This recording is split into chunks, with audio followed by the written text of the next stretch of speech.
With confirmation that Amazon Prime Video's Reacher Season 4 will be based on the Lee Child novel Gone Tomorrow, the adaptation already faces a big challenge, starting with its opening scene. Gone Tomorrow is the 13th book in the Jack Reacher series written by Lee Child and was originally published back in 2009. The story centers on Jack Reacher, portrayed by Alan Ritchson in the popular Amazon series, as he investigates the aftermath of a deadly incident late one night on a New York City subway. Ritchson recently announced that Season 4 would adapt Gone Tomorrow, often considered one of the best books of the series, on social media. Reacher Season 4 will also feature an exciting new slate of cast members that includes Jay Baruchel, Sidel Noel, Ognesmo, Angan, Kevin Corrigan, Kevin Weissman, Mark Blucas, and Kathleen Robertson. Reacher Season 4 will also see the return of Maria Sten's Frances Neagley ahead of the debut of Amazon's Neagley spin-off series, which is expected to be released in 2026. Although many Reacher fans are excited to see Gone Tomorrow come to life, the book adaptation faces one unavoidable issue starting on page 1. Immediately upon hearing the news that Gone Tomorrow would be the source material for Reacher Season 4, I began to wonder what the opening scene would actually look like on camera.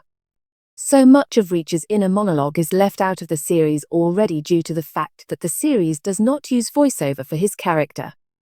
That said, this will rob Reacher Season 4 viewers of Reacher's bullet point list explaining how to detect a suicide bomber that is featured at the start of Gone Tomorrow. This breakdown of all the various signs of a bomber instantly pulls readers in, and is a huge part of why the opening scene is so gripping and iconic. An excerpt from Gone Tomorrow Chapter 1 reads, "Suicide bombers are easy to spot. They give out all kinds of telltale signs.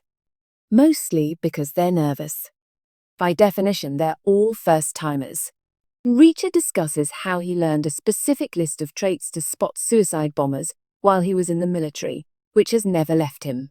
"I kept my eyes moving and my mind running free down the bullet points. 20 years later, I still know the list." Unless the Reacher show is going to break its traditional format and use VO, this famous opening scene may not be as effective without hearing Reacher's thought process. I personally wouldn't mind if Reacher Season 4 broke tradition and gave Reacher a voiceover point-of-view monologue for this scene. Without it, I don't see how the opening scene, which is such a great part of the books, could produce the same impact in a visual format. Of course, tension and suspicion can be built purely through visual storytelling, but it wouldn't be as fascinating or specific without Reacher's point-by-point analysis. Perhaps Reacher could quietly be speaking to Neagley or someone else on the phone when he detects the apparent suicide bomber, since in the book, he initially spots her from afar. Perhaps Reacher could quietly be speaking to Neagley or someone else on the phone when he detects the apparent suicide bomber, since in the book, he initially spots her from afar. There's also the issue of dialogue between Reacher and the apparent bomber on the subway, which will likely be altered anyway to better match Ritchson's portrayal of the character.